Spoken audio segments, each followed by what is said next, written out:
अस्सलामुअलैकुम। आज की इस क्लास में मैं आपका वेलकम करता हूँ। मैं आपका दोस्त, आपका भाई, आप ही में से एक। मैं माज़रत चाहता हूँ कि डेली क्लास अपलोड नहीं हो पा रही है। फिर भी मैं आपको यकीन दिलाता हूँ कि मैं पूरी कोशिश करूँगा कि एग्ज़ाम डेट से पहले पहले हम लोग सिलेबस को कंप्लीट कर पाएंगे इंशाअल्लाह।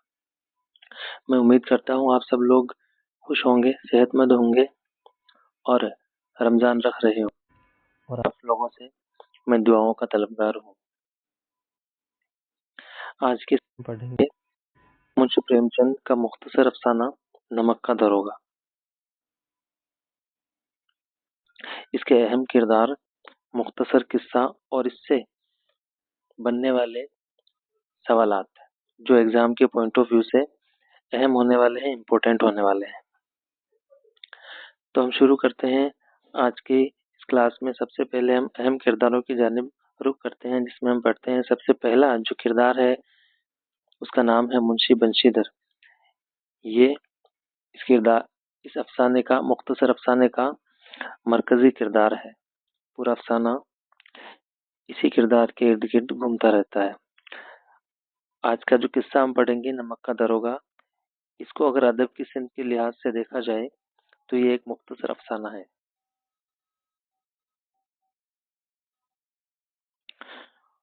और इस अफसाना नमक का दरोगा के खालिक है मुंशी प्रेमचंद। इनकी सवानी हयात और हालात जिंदगी को हमने इससे पहले की क्लास में पढ़ लिया था। अब हम रुख करते हैं इस मुख्तसर अफसाना नमक का दरोगा के किरदारों की तरफ। इसमें पहला किरदार आ रहा है मुंशी बंशीधर का। ये अपनी तालीम, इस किस्सा में ये किरदार अपनी तालीम मुकम्मल करने के बाद तलाश माश के लिए निकलता है। यहाँ से इस किस्सा की शुरुआत होती है। आगे हम देखते हैं कि ये एक ईमानदार और फर्द शनास नमक का दरोगा बनते हैं। तलाश माश पर निकलने से पहले इनके वालिद जिंदगी की अहम नसीहत इनको करते हैं। आगे हम देखेंगे कि इनके वालिद ने इनको क्या क्या नसीहतें की थी। नमक का दरोगा रहते हुए ये पंडित आलोपीदीन, ये इस अफसाना का दूसरा अहम किरदार होने वाला है, पंडित आलोपीदीन। इसके बारे में हम आगे पढ़ेंगे। तो नमक का दारोगा रहते हुए मुंशी बंशीधर पंडित आलोपीदीन को गिरफ्तार करके अदालत में पेश करते हैं। क्या करते हैं इनको? तो गिरफ्तार करते हैं और दूसरा अदालत में पेश करते हैं, जिसकी बदौलत इनको नौकरी से बेदखल कर दिया जाता है। जाहिर सी बात है कि एक ईमानदार आदमी जब अपनी फर्ज शनासी के तौर पर ईमानदारी से नौकरी करता है तो उसको उसकी ईमानदारी की सजा एक बार की तो मिलती ही है। इस वजह से इसकी ईमानदारी का इनाम इसको ये मिलता है कि इसको इसकी नौकरी से थोड़े वक्त के बाद बेदखल कर दिया जाता है। अब हम आगे देखते हैं। लेकिन जो पंडित आलोपीदीन, जिनको मुंशी बंशीधर ने गिरफ्तार किया था, पंडित आलोपीदीन इनकी ईमानदारी से खुश होकर इनको अपने तमाम कारोबार का मुख्तार आम मुकर्रर करते हैं। यानी पंडित आलोपीदीन जो कि एक ताजीर हैं इस किस्सा में, इस अफसाना में, वो मुंशी बंशीधर की ईमानदारी के कायल हो जाते हैं और इनको अपने यहाँ नौकरी पर रखते हैं और अपने तमाम कारोबार का मुख्तार आम इनको मुकर्रर कर देते हैं। आगे देखेंगे हम कि इस दरमियान में इनको किन किन मुसीबत और तकलीफ का सामना करना पड़ा था, अपने घर वालों से किस तरह के सलूक का सामना करना पड़ा था। दूसरा, इस किस्से का जो अहम किरदार है उसको हम लेने वाले हैं। दूसरा अहम किरदार है इस किस्से का, इस अफसाने का, जिसका नाम है पंडित आलोपीदीन। ये दातागंज के रहने वाले हैं। ये हमको याद रखना है, ये एग्जाम के पॉइंट ऑफ व्यू से इम्पोर्टेंट फैक्ट होने वाला है। देखिए, इस क्लास में हम लोग जो फैक्ट इस्तेमाल करते हैं उनमें हमारा मकसद होता है कि हम उनको वहाँ पर ठहर कर आराम से उसको समझने की कोशिश करें, ना कि फैक्ट को आपके सामने उंडेल दिया जाए या उन फैक्ट को स्क्रीन पर ला करके सिर्फ आपके सामने पढ़ देना मेरा मकसद नहीं है। मैं चाहता हूँ कि हम वहाँ पर ठहर कर आराम से उसको समझें और समझने के बाद आगे बढ़ा जाए, ताकि अगर परीक्षा में इस तरह का कोई सवाल आता है तो हम उसको बेहद आसानी से कर पाएंगे। तो हमने पढ़ा कि पंडित आलोपीदीन जो हैं ये दातागंज के रहने वाले हैं। ये ब्राह्मण है, इनकी जाति से क्या है, ये एक ब्राह्मण है और ये एक ताजिर है और साहूकार है। पंडित आलोपीदीन क्या है? ये एक ताजिर है, साथ ही साथ एक साहूकार भी है और गैर कानूनी तरीके से नमक की तिजारत करते हैं। कैसे करते हैं? गैर कानूनी तरीके से। हालांकि समाज में, इनके तालुका में इनकी बहुत इज्जत होती है, लोग इनको ईमानदार और बहुत रसूखदार इंसान समझते हैं, लेकिन ये गैर कानूनी तरीके से चोरी छिपे नमक की तिजारत करते हैं, नमक की चोरी किया करते हैं। मुंशी बंशीधर इनकी गाड़ियों को रोक लेते हैं, क्योंकि मुंशी बंशीधर क्या होते हैं? नमक का दारोगा मुकर्रर हो जाते हैं, नमक के दारोगा के ओहदे पर फाइज हो जाते हैं।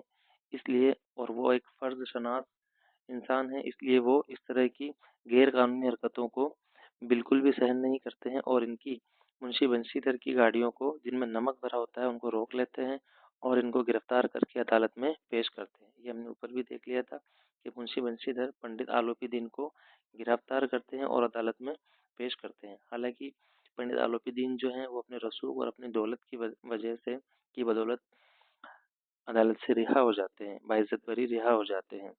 ये बंशीधर को रिश्वत देने की कोशिश करते हैं। पंडित आलोपीदीन जो है वो नमक का दारोगा यानी कि मुंशी बंशीधर को रिश्वत देने की कोशिश करते हैं। रिश्वत की रकम शुरू होकर के आखिर तक 40,000 रुपये तक पहुंच जाती है। शुरू में इनको 1,000 रुपये का नोट ऑफर के तौर पर मुंशी बंशीधर को दिया जाता है रिश्वत के तौर पर, लेकिन वो अपनी ईमानदारी पर अडिग रहते हैं, अपनी फर्ज पर अडिग रहते हैं और इस तरह की रिश्वत को लेने से इनकार कर देते हैं। 1,000 से लेकर के ये रिश्वत की रकम 40,000 तक पहुंच जाती है। फिर भी मुंशी बंशीधर अपनी फर्ज की राह से बिल्कुल भी डगमगाते नहीं है और ईमानदारी से अपने फर्ज को अंजाम देते हैं। रिश्वत की रकम 40,000 तक पहुंच जाती है। पंडित आलोबीदीन अपने रसूख और दौलत की बदौलत अदालत से ये रिहा हो जाते हैं, लेकिन बंशीधर की ईमानदारी के ये कायल हो जाते हैं कि इतनी बड़ी रकम ऑफर करने के बाद भी बंशीधर अपना जो फर्ज है उससे डगमगाए नहीं, इस वजह से ये इनकी ईमानदारी के कायल हो जाते हैं। आगे बढ़ते हैं अगले किरदार की तरफ। तीसरा इस किस्से का अहम किरदार है जमादार बदलू सिंह। हालांकि इसमें छोटे मोटे और भी किरदार हैं, हम देखेंगे उन सबको। तीसरा जो अहम किरदार है, इसका छोटा सा रोल इस किस्सा में है, इस अफसाना में है, वो है जमादार बदलू सिंह। आलोपी दीन को हिरासत में लेने के लिए मुंशी बंशीधर बदलू सिंह को हुक्म देते हैं। यानी किसको हुक्म दिया जाता है? जमादार बदलू सिंह को हुक्म दिया जाता है। और किसको गिरफ्तार करने के लिए? आलोपी दीन को गिरफ्तार करने के लिए। ये हुक्म कौन देते हैं? तो मुंशी बंशीधर हिरासत में लेने के लिए हुक्म देते हैं। एक और किरदार है इस किस्सा में, जैसे छोटा सा किरदार है मुंशी बंशीधर की बीवी, जो कि इनकी नौकरी से बेदखल होने के बाद उनसे बेरुखी से पेश आती है, कई दिनों तक उनसे सीधे मुंह बात भी नहीं करती है। और एक और अहम किरदार है इसमें मुंशी बंशीधर के वालिद, जो कि बुजुर्ग हैं और उन्होंने इस जिंदगी को बहुत करीब से देखा हुआ होता है, बाहर की दुनिया को बहुत करीब से देखा हुआ होता है। जब मुंशी बंशीधर तलाश माश में बाहर निकलते हैं तो इनके वालिद इनको जिंदगी से मुतालिक बेहद अहम नसीहत करते हैं और कहते हैं कि ऐसा कोई काम ढूंढना, ऐसी कोई नौकरी ढूंढना जिसमें ऊपर की कमाई हो, यानी कि बालाई रकम की आमद हो, और माहवार तनख्वाह पर डिपेंड मत रहना, क्योंकि माहवार तनख्वाह क्या है? ये पूर्णमासी का चांद है और बालाई जो रकम है वो बहता हुआ पानी का एक सोता की तरह है, जो हमेशा बहता रहता है। और माहवार तनख्वाह पूर्णमासी का चांद है, जो एक बार महीने में नजर आती है और उसके बाद हमेशा घटती हुई रहती है। इस तरह की नसीहत करते हैं। और जब इनको मुन, मुंशी बंशीधर को नौकरी से बेदखल कर दिया जाता है, तो यही लोग, इनके घर वाले इनके साथ बेरुखी का बर्ताव करते हैं, अच्छा सलूक नहीं करते हैं, इनके साथ सीधे मुंह बात नहीं करते हैं और इनको दो तरह की बात और सुना देते हैं। तो अब हम यहाँ से आगे बढ़ते हैं और अफसाने को मुख्तसर किस्सा एक बार जान लेते हैं कि अफसाने का असल किस्सा क्या है। यहाँ पर हम देखेंगे कि बंशीधर तालीम हासिल करने के बाद नौकरी की तलाश में थे। बंशीधर के वालिद हमेशा समझाते थे कि ऐसी नौकरी देखना जहाँ जिसमें ऊपर की कमाई भी हो, क्योंकि तनख्वाह तो पूर्णमासी का चांद, ये हमको याद रखना है कि इनके वालिद ने माहवार तनख्वाह को क्या कहा, पूर्णमासी का चांद कहा है। तो तनख्वाह क्या होती है, पूर्णमासी के चांद की तरह होती है, जो सिर्फ पहली तारीख को ही नजर आती है। बंशीधर एक ईमानदार आदमी है और उसे वालिद की ये बातें पसंद नहीं है। बंशीधर नमक के महकमे में दारोगा बन जाते हैं, दारोगा लग जाते हैं। वालिदैन बड़े खुश होते हैं इस बात से कि अब हमारा जो बेटा है वो एक बड़ा ओहदेदार हो गया है और उसको बालाई रकम भी बहुत अच्छी मिलने वाली है। इस ओहदे से इस ओहदे की वजह से पटवारी से लेकर वकीलों में रश्क रहता है। पटवारी अपना जो नौकरी है वो छोड़ करके नमक का दारोगा बनने के लिए लालायित रहते हैं। आगे देखते हैं, क्योंकि इस महकमा में नमक की कालाबाजारी की वजह से ऊपर की कमाई बहुत ज़्यादा रहती है। इस महकमे में इस ओहदे पर नमक की कालाबाजारी गैर कानूनी तिजारत की वजह से ऊपर की कमाई बहुत ज़्यादा होने वाली होती है। इसलिए बहुत से ऐसे पेशेवर होते हैं जो अपने पेशा को छोड़कर, अपनी नौकरियों को छोड़ करके नमक का दारोगा बनने की कोशिश करते हैं।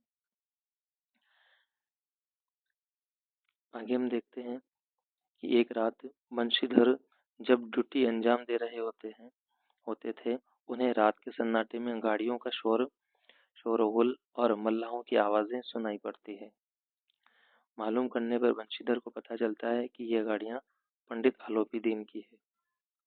इस किस्सा में यह भी बताया गया है कि नमक महकमा का जो दफ्तर है वो जमुना नदी के पूरब में, जमुना नदी से 1 मील दूर वाक़ होता है।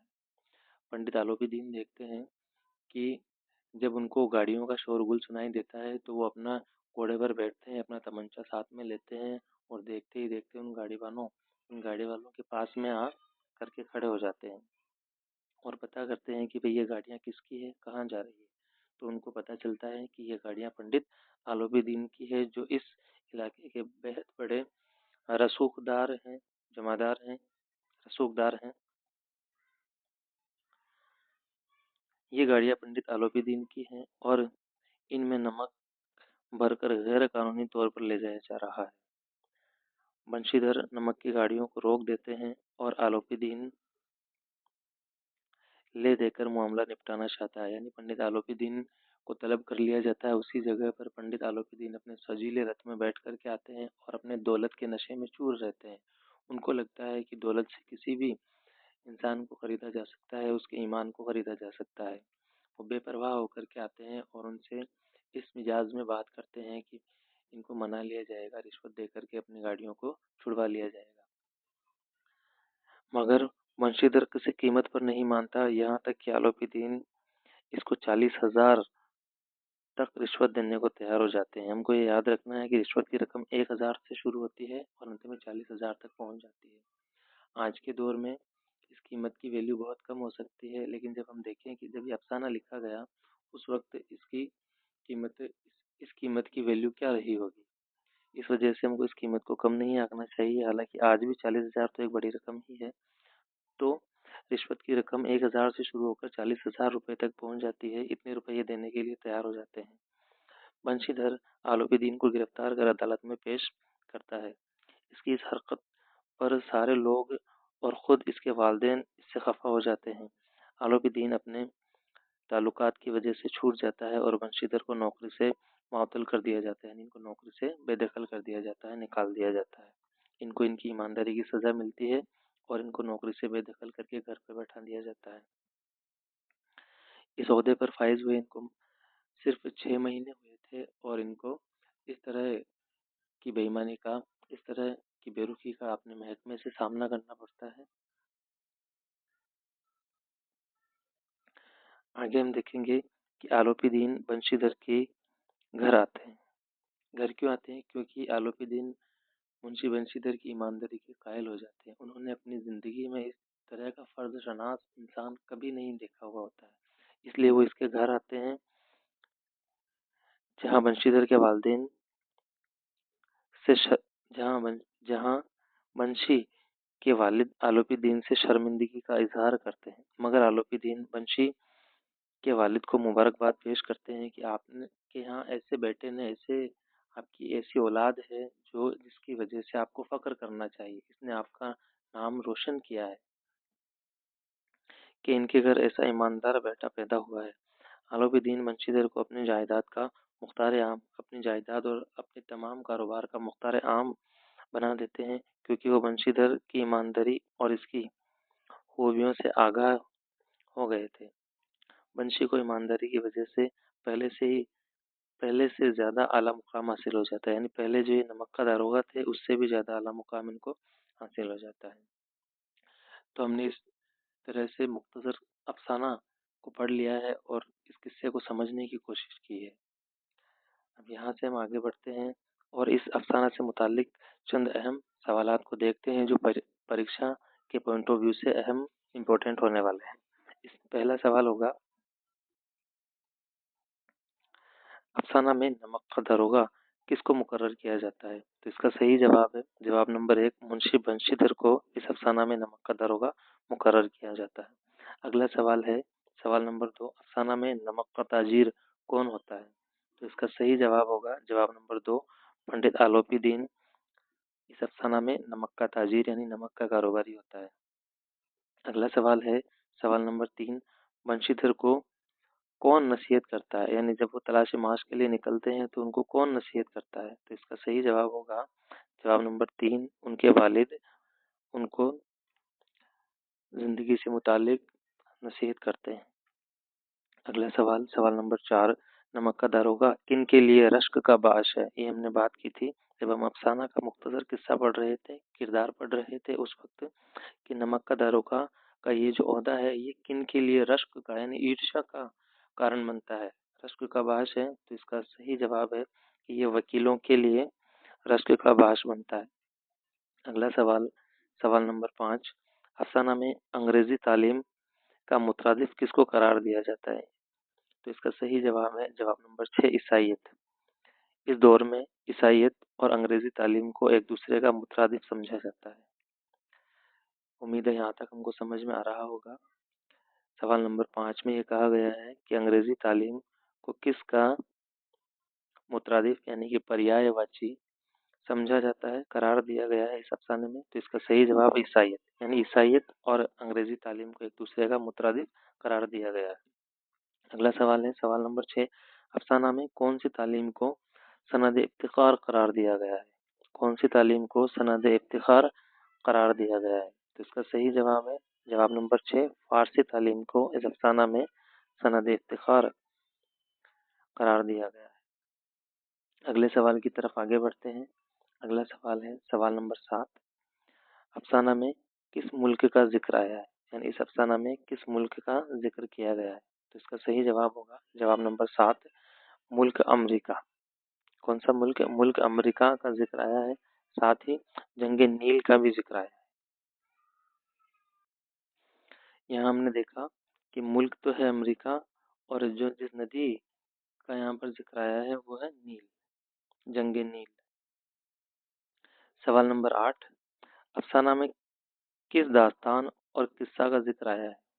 यानी इस अफसाना में किरदारों के द्वारा किरदारों के जरिए से हमें और किस अफसाने के जिक्र के बारे में पता चलता है, कौन सी दास्तान का जिक्र इसमें किया गया है? तो इसका सही जवाब होगा जवाब नंबर 8, जुलेखा की दास्तान और मजनू फरहाद का किस्सा।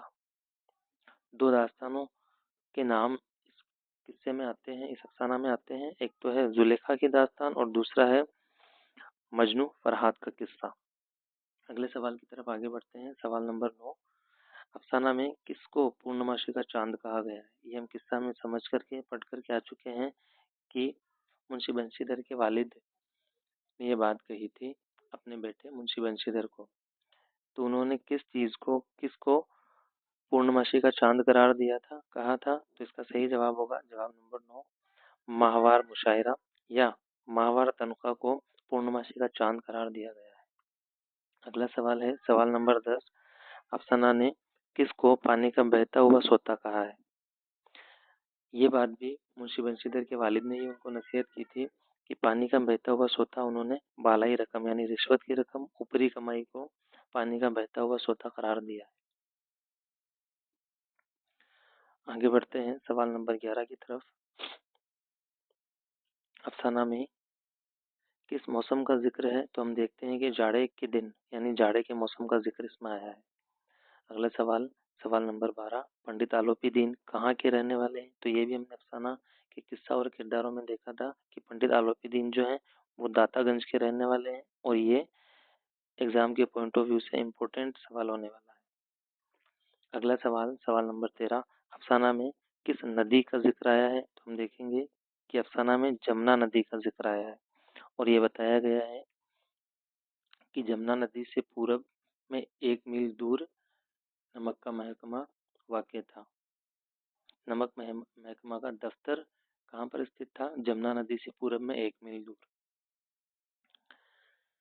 यहाँ हम देखेंगे कि एक नोट लिखा हुआ है जिसमें लिखा है नमक के दफ्तर से जमुना नदी पूरब की जानिब 1 मील दूर वाक़ थी। यानी कौन सी नदी का जिक्र आया है? जमुना नदी का, जो कि कहाँ वाक़ थी? पूरब की जानिब 1 मील दूर।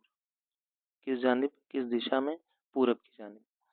अगला सवाल, सवाल नंबर 14, गाड़ियों में नमक कहाँ जा रहा था? पंडित आलोपी दीन जो गैर कानूनी तरीके से उनकी गाड़ियों में नमक भरकर जा रहा था, ये गाड़ियाँ और इन गाड़ियों में भरा हुआ नमक कहाँ जा रहा था? तो हम देखेंगे कि ये गाड़ियाँ कानपुर जा रही थी। अगला सवाल, सवाल नंबर 14, इस अफसाने में इम्पोर्टेंट सवाल होने वाला है एग्जाम के पॉइंट ऑफ व्यू से। ये पूछा जा सकता है परीक्षा में कि गैर कानूनी तरीके से नमक की गाड़ियों को कहाँ ले जाया जा रहा था, जो पंडित आलोपी दीन की थी? तो इसका जवाब होगा कि ये गाड़ियाँ कानपुर जा रही थी। अगला सवाल, सवाल नंबर 15, पंडित आलोपी दीन ने शुरू में रिश्वत की कितनी रकम पेश की थी? और रिश्वत की रकम कौन दे रहा था? पंडित आलोपी दीन। किनको दे रहे थे? मुंशी बंशीधर को। मुंशी बंशीधर क्या थे? ये नमक का दारोगा थे, नमक के दारोगा थे, इसलिए इनको ये रकम दी जा रही थी। तो शुरू में कितनी रकम पेश की गई? ये हमने पहले भी पढ़ लिया है कि शुरू में 1,000 का नोट यानी 1,000 रुपए की पेशकश की गई थी। इसी से जुड़ा हुआ एक सवाल है कि पंडित आलोपी दीन ने आखिर में, यहाँ तो हमने देखा शुरू में, यहाँ हम देख रहे हैं कि आखिर में ये रिश्वत की रकम कहाँ तक पहुँच गई थी? तो हम देखेंगे कि इसका जवाब होगा 40,000 रुपये तक।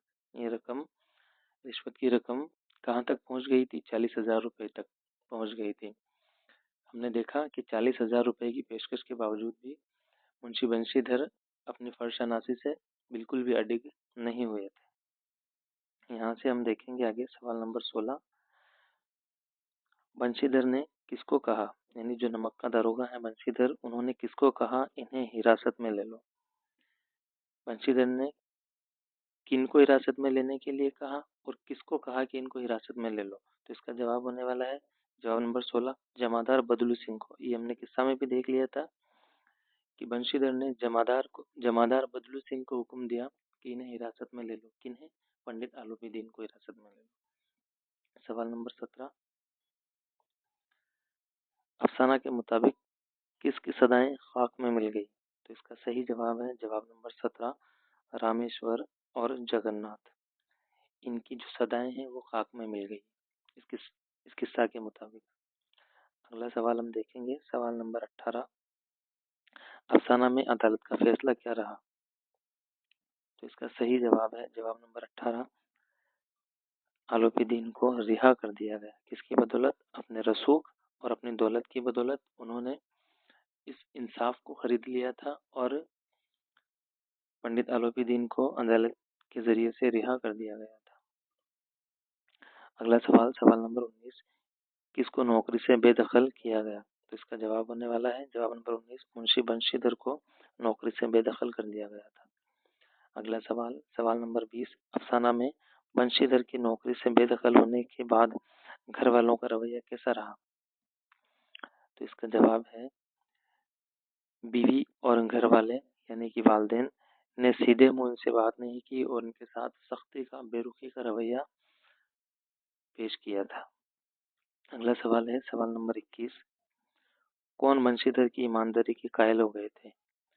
ये इंपॉर्टेंट सवाल है इस अफसाने का। तो इसका सही जवाब है, जवाब नंबर 21, पंडित आलोपी दीन मुंशी बंशीधर की ईमानदारी के कायल हो गए थे। अगला सवाल, सवाल नंबर 22, आलोपी दीन ने बंशीधर को अपने कारोबार में कौन सा ओहदा दिया? जब बंशीधर को नमक का दारोगा की नौकरी से बेदखल कर दिया गया और वे अपने घर पर बेरोजगार बैठे थे, उस वक्त पंडित आलोपी दीन उनके घर गए, उनके वालिदैन को समझाया कि आपका बेटा ईमानदार है और मैं चाहता हूँ कि ये मेरे कारोबार को संभाले। तो पंडित आलोपीदीन ने जो पेशकश की थी वो ये था कि इनको तमाम कारोबार का मुख्तार आम बना दिया जाए। मुख्तार आम बनाने की पेशकश की थी। नोट पढ़ लेते हैं। आलोपीदीन ने बंशीधर को 6,000 रुपये सालाना, यानी सालाना इनकी तनख्वाह कितनी रखी गई थी? 6,000 रुपये, और रोजाना खर्च अलग। इसके अलावा सवारी के लिए घोड़े और गैर महदूद इख्तियारात दे दिए गए थे। एक तरह से कहा जा सकता है कि तमाम कारोबार का, तमाम मिल्कियत का इनको मुख्तार आम बना दिया गया। 6,000 रुपये सालाना मुकर्रर कर दिए गए जो इनके सूखे बचने वाले थे। इसके अलावा इनको रोजाना खर्च अलग से, सवारी के लिए घोड़े, गाड़ियां और गैर महदूद इख्तियारात इनको दे दिए गए थे। अगला सवाल, सवाल नंबर 23। अफसाना में किसने कहा दौलत का सिक्का बहशत में भी राइज है? यानी किसको अपनी दौलत पर घमंड था, गुरूर था, जिसकी वजह से उन्होंने इन अल्फाज का इस्तेमाल किया कि दौलत का सिक्का तो बहशत में भी राइज है। इसका सही जवाब होने वाला है जवाब नंबर 23। ये बात आलोपीदीन ने कही थी क्योंकि उन्हीं को अपनी दौलत पर, अपने रसूख पर तकब्बुर था, गुरूर था। अगला सवाल, सवाल नंबर 24। नमक का दारोगा की सिन्फ क्या है? यानी अदब की हैसियत में ये किस्सा कौन सी सिन्फ की हैसियत रखता है? तो इसका सही जवाब होने वाला है जवाब नंबर 24। ये सिन्फ में है मुख्तसर अफसाना। क्या है? मुख्तसर अफसाना। यहाँ पर एक और इम्पोर्टेंट बात यह है कि मुंशी प्रेमचंद से पहले उर्दू अदब में अफसाना को दास्तान तस्लीम किया जाता था, जबकि मुंशी प्रेमचंद के उर्दू अदब में आने के बाद मुख्तसर दास्तानों को अफसाना कहा जाने लगा। यानी अफसाना किनकी, एक तरह से हम कह सकते हैं अफसाना किनकी देन है? तो उर्दू अदब में अफसाना मुंशी प्रेमचंद की देन है। अगला सवाल, सवाल नंबर 25। नमक का दारोगा कैसा अफसाना है? तो इसका सही जवाब है ये एक नसीहत आमूज अफसाना है। इसमें ईमानदारी और फर्ज तनाशी की नसीहत दी गई है।